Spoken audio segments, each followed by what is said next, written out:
Assalamualaikum warahmatullahi wabarakatuh. Bismillahirrahmanirrahim. Qala al-muallifu rahimahullah wa nafa'ana bihi wa ulumihi wa madana bi asrarihi amin ya rabbal alamin. Kali ini Al-Fakir akan mutola'ah kitab Ihya Ulumuddin juz 1 halaman 190, yaitu terkait ma yatakarraru bitakarruris sinina, ritual-ritual sunnah yang pelaksanaannya itu tahunan, setahun sekali. Apa saja? Kita baca bersama-sama. Bismillahirrahmanirrahim. Wahiyah, dan bermula ritual sunnah, sholat sunnah, terutama sholat ya, yang pelaksanaannya tahunan, setiap tahun. Arba'atun, ialah ada 4. Pertama, sholatul idaini, sholat 2 lebaran. Kemudian wa tarawihi, yang kedua sholat tarawih. Wa sholatu rajabah, kemudian yang ketiga sholat sunnah rajab. Wa sya'banah, kemudian yang keempat sholat sunnah sya'ban. Al-ula, yang pertama, yaitu sholatul idaini, sholat sunnah 2 lebaran. Lebaran Idul Fitri dan lebaran Idul Adha. Wahiyya sunnatun mu'akkadatun. Sholatul idain ini, sholat lebaran ini hukumnya sunnah mu'akkadah. Wa syi'arun, dan merupakan syiar. Min sya'airid-dini, dari beberapa syiar agama. Jadi orang yang melaksanakan sholatul idain itu selain mengamalkan sunnah, sekaligus menjalankan syiar agama. Wa yanbaghi ayyura'a fiha sab'ata umurin. Seseorang di dalam melaksanakan sholatul idain, sholat lebaran, harus memerhatikan 7 perkara. Ini harus dijaga, diperhatikan. Al-awwalu, yang pertama, at-takbiru. Dalam lebaran itu ada kesunahan takbir. Salasan nasakon, 3 kali berbarengan, berseragam.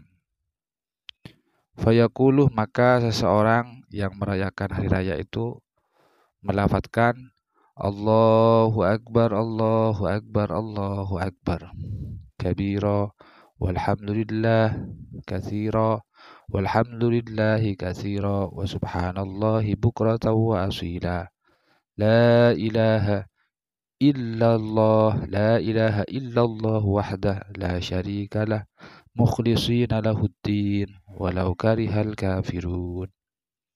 Ya, tentunya dengan lagu yang enak, jangan dibaca lurus kayak seperti saya ini, jangan dilagukan. Yaftatihu bitakbiri lailatul fitri. Seseorang yang melaksanakan hari raya Idul Lebaran, Idul Adha, Idul Fitri, harus memulai takbir kalau Idul Fitri ialah dimulai Lailatul Fitri, di malam Lebaran Idul Fitri. Jadi ketika masuk urub, masuk maghrib di malam Idul Fitri itu sunnah sudah takbir dikumandangkan. Sampai kapan puncaknya? Yaitu ila syuru'i fi sholatil idi, sampai esok paginya, yaitu ketika akan memulai pelaksanaan sholat lebaran. Sampai situ finalnya, puncaknya lah, finishnya, kesunahannya. Jadi dimulai dari masuk maghrib di malam lebaran sampai keesokan paginya di saat akan melaksanakan sholat sunnah Idul Fitri. Itu sunnah takbir. Takbirnya jangan hanya di masjid, di jalan-jalan, di pasar-pasar, disemarakkan, karena syiar agama. Wa fil idi tsani, dan di dalam lebaran yang kedua, yaitu lebaran Idul Adha, yaftatihu takbir akibas subhi yauma arafata ila akhir nahar yauma salisa asyara. seorang yang melaksanakan perayaan Idul Adha memulai takbir setelah sholat subuh. Setelah sholat subuh di hari Arafah. Itu sunnah. Jadi setiap selesai sholat fardu mulai dari subuh hari Arafah itu sunnah. Sampai kapan? Sampai akhir siang di hari tanggal 13 Zulhijjah. Jadi dari tanggal 10 lah subuh hari Arafah itu usai sholat subuh takbir. Puncaknya, finishnya yaitu sampai akhir siang setelah asar lah. Setelah sholat asar di hari tanggal 13. Wa hadza akmal aqawil, dan ini adalah paling sempurnanya beberapa pendapat. Kemudian uyukabbiru, dan orang yang merayakan Idul Adha tersebut bertakbir aqibas shalawatil mafruḍah, di setiap usai sholat fardu. Setiap usai fardu zuhur, setiap usai sholat fardu asar, maghrib, isya, subuh. Sampai kapan? Ya pokok sampai 13, sampai asar 13 Zulhijjah. Wa aqiban nawafili, bahkan setiap sholat sunnah, setiap tahajud, setiap duha.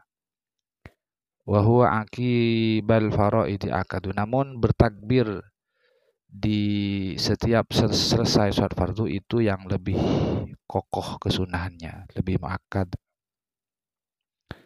Kemudian ketentuan asani yang kedua, idza asbaha yaumul idi, ketika sudah masuk pagi hari lebaran, seseorang yang merayakannya yautasilu, mandi dulu, mandi sunnah. Ketika sudah masuk pagi, mandi. Ini bagi kaum laki-laki ya. Wa yatazayyanu, kemudian berhias, pakai perhiasannya. Wa yatatayyabu, kemudian memakai wangi-wangian. Menggunakan wangi-wangian, pengharum. Kama dzakarnahu fil Jum'ati, sebagaimana keterangan yang telah kami sebutkan dalam bab Jumat. Wal rida'u wal imamatu huwal afdal lirijal. Bagi kaum laki-laki sunnah. Kaum laki-laki sunnah memakai selendang, sorban, itu lebih utama. Bagi yang kaum laki-laki pakai selendang dan sorban. Wal yujan nibisibyanah al-harirah. Anak kecil dilarang, harus dicegah menggunakan kostum pakaian yang terbuat dari sutra harir, dari sutra murni. Dilarang, harus dicegah oleh yang baligh. Kemudian wal ajaiza at-tazayyuna indal khuruji. Orang yang lemah fisik itu hendaknya dicegah memakai perhiasan di saat keluar rumah. Sudah tua, dia maksa keluar rumah menuju pelaksanaan sholat Id memakai perhiasan mahal-mahal. Dilarang. Jangan dikasih kebolehan. Takut apa? Kalau sudah lemah fisik, takutnya nanti ada orang jahat. Nanti dirampok, dicopet nanti. Asalisu, kemudian ketentuan yang ketiga, ayakhruja min tariqin wa yarji'u min tariqin akhar. Seorang laki-laki yang akan pergi keluar rumah menuju pelaksanaan sholat Id, dia keluar dari rumah dari satu jalan, pulangnya melalui jalan yang lain. Jadi jalan yang ditempuh, berangkatnya, perginya dan pulangnya itu berbeda, sunnah berbeda. Ya biar saksinya banyak kelak nanti di mahsyar. Karena setiap jalan yang kita lewati itu nanti akan menjadi saksi kebaikan bagi kita semua. Hakadza fa'ala Rasulullah SAW, seperti inilah yang dilakukan oleh Rasulullah SAW.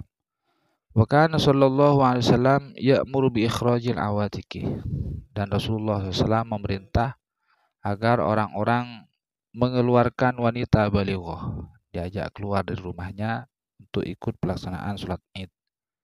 Bahkan wazawatil khuduri, wanita-wanita perawan yang masih perawan diajak juga keluar rumah, diperintah oleh Rasulullah untuk mengikuti pelaksanaan sholat Id.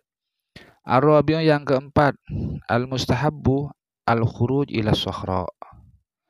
Yang sunnah itu keluar rumah melaksanakan sholat Id, itu pelaksanaan sholat Idnya itu yang sunnah di sohra, di tanah lapang. Di tanah lapang. Di tanah lapang, di stadion, di lapangan terbuka. Illa bi Makkah wa Baitul Muqaddasi, kecuali di Mekah dan di Baitul Maqdis. Maka di sana kesunahannya ya dilaksanakan di masjid. Fa in kana yaumu matorin fala ba'sah bis sholati fil masjidi. Kalau misalnya di hari lebaran tersebut ternyata hujan, cuaca tidak mendukung, maka pelaksanaan sholat Id sunnah dilaksanakan di masjid. Wa yajuzu fi yaumis sahwi ay ya'muru al-imam rajulan yusalli bil du'afati fil masjid. Kemudian boleh di hari yang terang, kok cuacanya terang ya, boleh, itu kan sunnahnya di lapangan kan, maka imam boleh, meskipun cuaca terang, imam boleh memerintah seorang laki-laki yang sehat fisik untuk melaksanakan sholat, menemani orang-orang lemah fisik untuk menjalankan sholat Id di masjid. Wa yakhruju bil aqwiya mukabbirinah. Kemudian du'afa, orang-orang yang lemah fisik tersebut ditemani oleh orang-orang yang kuat, boleh bertakbir di jalan-jalan, di pasar-pasar, asal didampingi oleh yang kuat fisik, yang sehat fisik. Jadi ketika hari yang terang tetap boleh sunnah melaksanakan sholat Id di masjid, tapi khusus du'afa, orang lemah, itu pun harus didampingi oleh yang sehat. Kemudian juga orang-orang yang lemah didampingi oleh orang-orang yang kuat bila dia ingin takbir, ingin melaksanakan kesunahan takbir di jalan-jalan, di pasar-pasar, itu didampingi oleh aqwiya, orang-orang yang kuat fisiknya. Takut terjadi apa-apa kalau dibiarkan sendirian. Al-khamisu yang kelima, yura'il waqtah. Seorang yang harus memerhatikan waktu. Waktu sholatil Id, adapun waktu pelaksanaan sholat Id itu adalah ma baina tulu'i syamsi ila zawali. Waktu sholat sunnah lebaran itu adalah antara terbitnya matahari sampai tergelincirnya matahari. Antara terbitnya matahari sampai tergelincirnya matahari, itu waktu pelaksanaan sholat Id. Kemudian waktu dzabhi, adapun waktu penyembelihan hewan kurban, khusus Idul Adha ini, waktu dzabhi lidhahaya ialah ma baina irtifa'i syamsi, ialah di antara tingginya matahari, biqadri khutbataini, dengan kadar 2 khutbah, wa rakaataini, dan 2 rakaat. Sampai kapan? Ila akhir yaumis tsalits asyara, sampai akhir hari tanggal 13 Dzulhijjah. Ini waktu penyembelihan hewan kurban. Jadi antara tingginya matahari dengan kadar 2 khutbah dan 2 rakaat sholat sunnah, puncaknya sampai akhir hari tanggal 13. Itu kita sunnah melaksanakan penyembelihan hewan kurban. Ini bagi Idul Adha ini. Wa yustahabbu ta'jilu sholatil adha. Sunnah kesusu dalam mempercepat kesusu, artinya cepat dilakukan, bukan arti kesusu terus cara sholatnya cepat, bukan. Kalau sholat Idul Adha itu harus cepat-cepat dimulai pelaksanaannya, sunnah itu. Kenapa? Li ajli dzabhi, karena setelah sholat itu takut ada prosesi penyembelihan hewan kurban. Jadi kalau khusus sholatul adha, pelaksanaannya itu harus cepat dimulai, sunnah. Wa ta'khiru sholatul fitri li ajli tafriqi shadaqatil fitri qablaha. Adapun sholat Idul Fitri itu sunnah tidak susu dimulai. Kalau sholat Idul Fitri sunnah tidak susu dimulai. Kenapa? Karena takut masih ada saudara muslim kita yang akan menunaikan zakat fitrah. Takut masih ada yang ingin memberikan zakat fitrah. Maka sholat Idul Fitrinya itu diakhirkan dalam arti ya tetap pada waktunya, yaitu antara tulu'i syamsi, terbitnya matahari, sampai tergelincirnya matahari, tapi agak jangan terlalu pagi gitu, takut ada yang masih menjalankan zakat fitrah. Hadza sunnatu Rasulillah SAW, ini adalah sunnah Rasulullah SAW. Kemudian as-sadisu yang keenam. Kita lanjut video berikutnya ya, biar enggak